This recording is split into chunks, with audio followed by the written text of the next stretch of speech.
राखेर यो हेरौँ है त। मेरो डुब्दै डुब्दैन क्या।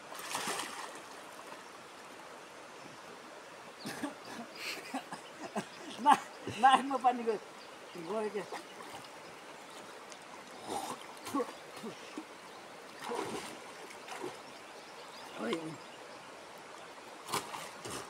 है पौडी खेल्ने चाहिँ तरिका यो चाहिँ पौडी खेल्नै नजान्ने मान्छेलाई है दुई दुईवटा बोतल चाहिँ बान्ने, यता दुईवटा यता दुईवटा।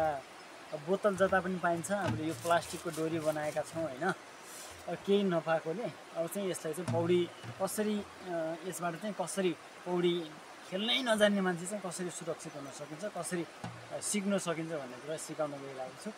स्किप नगरिकन बिस्तारै बिस्तारै हेर्नुभयो भने होइन, अन्तिमसम्म हेर्नुभयो भने चाहिँ बुझ्नुहुन्छ है। ल आउनुहोस् है। अब यस्तै चाहिँ अब टक्क यसरी अब यो चाहिँ बिर्को लगाएको हुनुपर्छ। बिर्को लगाएन भने चाहिँ फेरि पानीमा पसेर होइन गइहाल्छ। टक्क बिर्को लगाएर होइन एकदम पानी नपस्ने गरी अब यसमा टक्क राख्ने होइन, यसमा टक्क राखेर जाने हो। ल अलि नजिक नजिक आम रहेछ है मिस्टर, खमान खमान भाइ। अब यसरी यसरी यसरी यसरी मजाले यो हात पनि यसरी छ यी अन्त भाइ साहब के कसो हो यसरी यसरी चट्ट। अब यहाँ यति गहिरो छ कि यति गहिरो छ। अब यो निकाल्यो भने यस्तो गर्छ।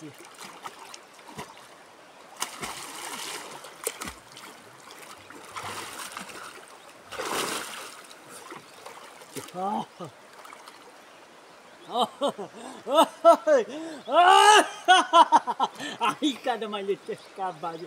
अब म यसरी गरेर जिम्नास्टिक पनि हान्छ।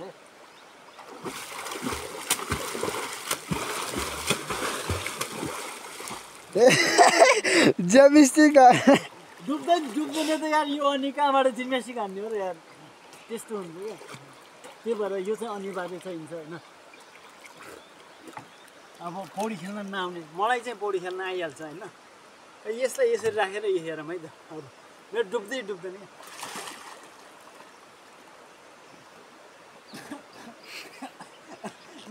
नाकमा पानी गयो क्या।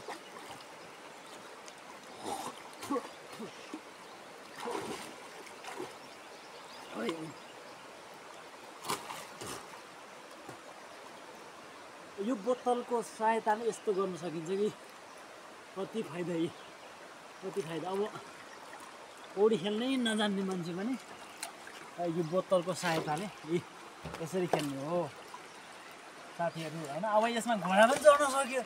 अब यसरी चाहिँ कसरी हुन्छ मलाई थाहा छैन। कति आनन्द। ओहो अनि डुबाउँछ कति आनन्द है भाइ साहब। जुम गरेको पल्टा है।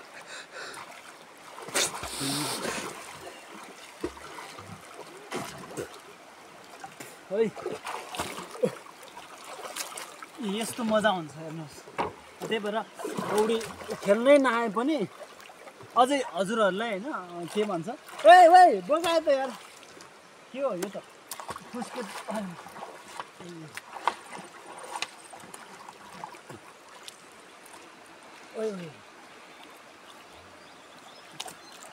अझै पौडी खेल्नै नआउने मान्छेले अझै धेरै बोतलहरू टन्न राख्यो भने त यति गजब हुन्छ कि बाफरे बुवा। यस्तो गजब हुन्छ। हल्का पोज गरिदिनुहुन्छ अहिले। यो उनै फुस्क्यो क्या यो। अब अलिकति नजान्ने मान्छेले चाहिँ अलिकति धेरै के भन्छ यस्तो बोतलहरू झुन्ड्याएर होइन टन्न झुन्ड्याएर पौडी खेल्न सकिन्छ। तर के भन्छ म त जान्ने मान्छे। अब के गर्ने त जस पौडी खेल्न त आउँछ नि।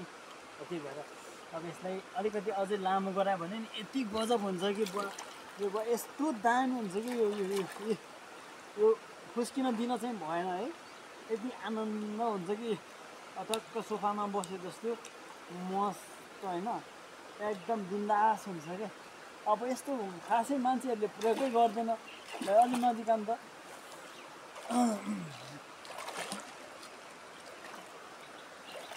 होइन मान्छेहरूले खासै प्रयोगै गर्दैन नि यस्तो बोतलहरू होइन। यसरी गरेर मस्त। अब बिचरा पानीमा पौडी खेल्नै नआएपछि के हुन्छ डराउँछन् क्या मान्छेहरू। त्यही भएर टक्क यसरी गरेर 4वटा बोतल लिएर होइन सानो भए पनि धेरै लिएर यसरी पौडी खेल्नुपर्छ। यसरी पौडी खेल्यो भने सिकिन्छ पनि, जानिन्छ पनि, बाँचिन्छ पनि। पौडी खेल्ने यसरी। ल है त स्किप गरौँ। हजुर